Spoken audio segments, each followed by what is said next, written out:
Good. Okay. I'm ready when you are. What were the deciding factors? Well,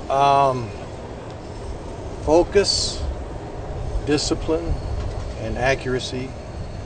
You know, he showed up focused every day on his job. He was disciplined in his fundamentals, his footwork, his reads, his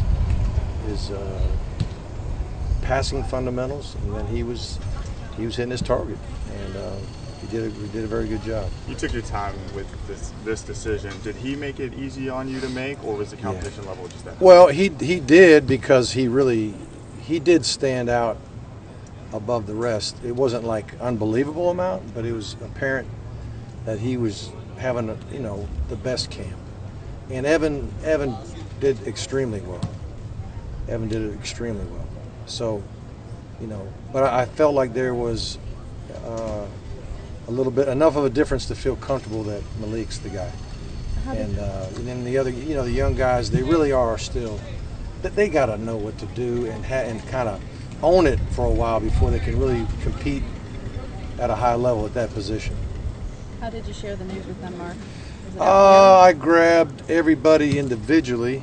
I grabbed Evan and Weldon and Nkosi individually as they were wandering into the office. Into the segment meeting room, and then I didn't feel like I had to tell Malik anything prior to. So, and I was running out of time anyway for the meeting to start. So, I actually grabbed Malik. As well, and then had a little talk with him afterwards. But I think everybody. Evan he's a great competitor, and anytime you don't get what you're fighting for, it's tough. But he handled it like a champion. He practiced like a champion, and that's the thing that I tell him. You keep competing, you keep playing. Even last year, trying to decide who number 2 was, that thing changed about 3 times throughout the camp. Throughout the season, who's number 2? There was time it was Testaverde, there was time it was Evan. It's time. I don't know if it was Jack at any one time or not, but that thing changed a little bit based on what you do on a daily basis. And we watch everything they do. But I love the competition. They all gave their best. They all did it like gentlemen. And I think they all did. They all showed that they're capable of running this system and being the starting quarterback here. I know you waited till today, but when did you know? I don't know. First of all, you got all summer to think about it, and you're like, you run through all these scenarios, and I kept saying to myself, you gotta practice. Let's practice. Let's see. And Evan and Malik the whole time were just they know the system. They know our defense. They know how our system reacts to our defense, and certainly that was an advantage. But but you could see the skill set of Nkosi and Weldon. You could see them making plays that you're like, okay, this guy, not only is he smart and all that, but he has the ability to make plays either with his wheels or arm, and when they get it right, it looks really good. But they just on a consistent basis over and over. Even 1 out of 5 plays, you're just not certain. It's way too many, So we'll just, like I told Kosi, I told Kay, just keep competing every day, because you just never know what can happen. Are you open to the possibility of playing multiple quarterbacks this season? I wouldn't, not as a two series like that. No, I won't do that. Could a guy get in the game, maybe a series in the first half or something like that? I would consider that, because I think guys are capable of that, but I'm not sure yet. I haven't gone that far yet. How important, Mark, is it for not just to get this decided over, but to give the team now a face and a name that they know who they're rallying around? I think they were fine with just about any name that would have come out of my mouth. I think most of them are just trying to compete themselves and trying to play defense and all that kind of thing. But I don't think anybody could say that was a bad choice, because people saw him perform the way he did every day in practice, scrimmages. He practiced at a high level, and guys that if they were paying attention at all, they could see not only he did a good job, but the rest of them too. But he certainly did a good job and gained the confidence of his teammates. Mark, where are you on the red shirt decision-making process? Well, you don't have to make it till you don't have to decide really till game 4 or so. And sometimes you may say, I think I'm going to redshirt a guy, and then two quarterbacks go down, God forbid, and then you're not redshirt anymore.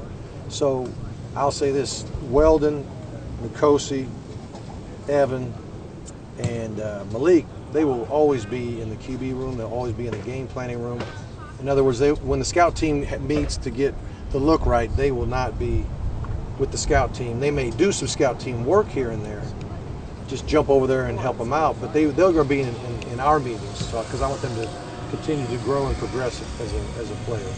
Mark, what area of the league I'll go right here. big competition for quarterback a few years ago? It really wasn't that big of a competition.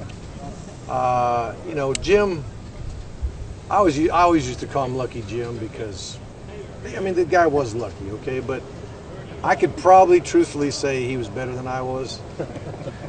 My mom still will not admit that, but yeah, and it's not easy being number two. I mean, there was a moment where I'm like, I'm leaving. I left the team for like a week, and I didn't like how it felt. I felt like a quitter, and I didn't want to be a quitter. And so I groveled and went back to Coach Snellenberger and asked him if I could come back on the team. And he actually, when I said I was leaving, he said, look, it was after spring or something like that, after spring game, and he said, if you change your mind, let me know. He did open the door for me, and within a few days, I was like, this doesn't feel right. I love this place. I love my teammates. I'm not leaving. And, did I play a lot of ball here? No, but I mean, God blessed my decision to stick it out and try to do what was in the best interest of the team. Do you worry at all? That was a very public competition, sort of, compared to this one, right? I mean, obviously eras have changed. And I don't even remember what was happening outside. Snellenberger always says, I made it very public to put all the pressure on him. Yeah, well, and that's, I'm sure, is part of his method to his madness. And he would be kind enough to say that I'd probably start on 50% of the other teams in America or something like that. He would make grand statements like that until I threw a pick six here and there. And no, but it was a great experience for me, and I wouldn't trade it for anything.